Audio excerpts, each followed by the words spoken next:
Hi guys, welcome back to the channel after the weekend. Hope you had a good weekend और ठंडी बहुत पड़ी. I hope हर जगह पर रही and you are enjoying it.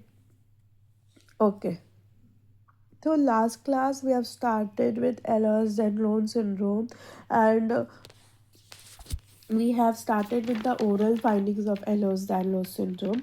So we'll be continuing this today. Okay. Let's start. The oral finding में हम लोग देखे थे कि सारे तरह के नहीं इफेक्ट होते हैं. कि पेरियोडोंटल फॉर्म होता है जो इफेक्ट होता है जो कि प्रोग्रेसिव पेरियोडोंटल डिजीज कॉज करता है जिसकी वजह से कंप्लीट लॉस ऑफ टीथ हो जाता है. और रेडियोग्राफिकली हम लोग को पल्प स्टोन दिखेंगे and high percentage of deform roots. ठीक है. The crown will be heavily grooved and have deep fissures. ठीक है. More than half of Ehlers-Danlos patient can touch their nose with the tip of their tongue as opposed to only 8% of general population. So, मतलब कि more than half of Ehlers-Danlos syndrome अपने टंग से अपने knows को touch कर सकते हैं. Generally सिर्फ 8% ऑफ द पॉपुलेशन कर सकते हैं जो नॉर्मल है. ओके. सम सेलिब्रिटीज़ का टैलेंट भी होता है तो ये चलो कोई नहीं. Epicanthal folds are seen in 25% of individual while blue sclera are seen in only 10%.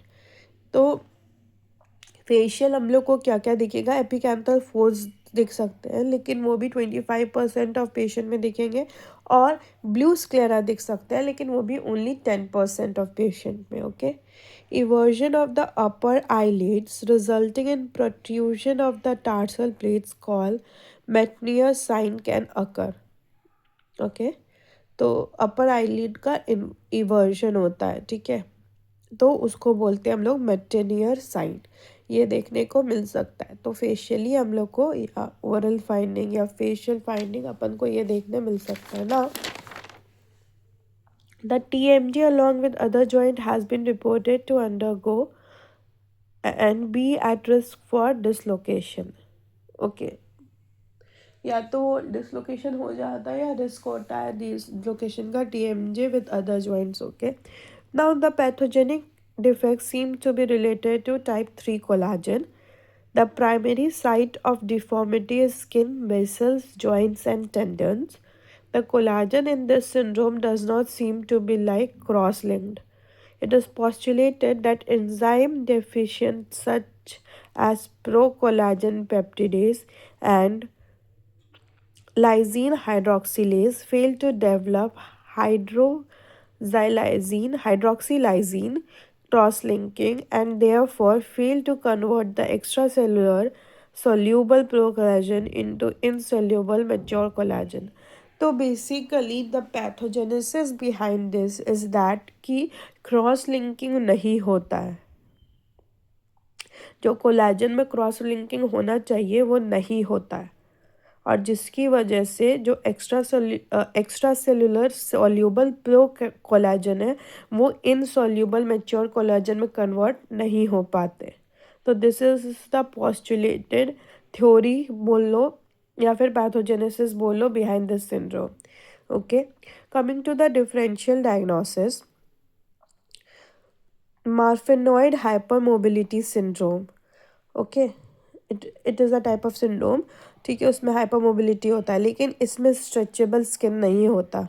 Hyper stretchable skin नहीं होता तो हम डिफ्रेंशिएट कर सकते हैं. Same in Marfan syndrome and osteogenesis joint hyper mobility तो होता है लेकिन स्किन डिफॉर्मिटी इनमें भी नहीं होता या स्किन चेंजेस इनमें भी नहीं होता. Okay. Now coming to the histopath part, the raising-like lesions that occur at the site of hematomas are fibrous masses with numerous capillaries and sometimes foreign body giant cell.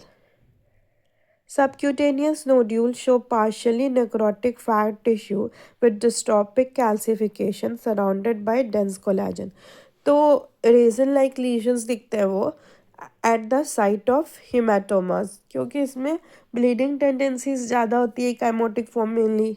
और severe form में. Okay, histopath path will be continuing in the next class. Okay, till then, like, share, subscribe, and comment. Bye.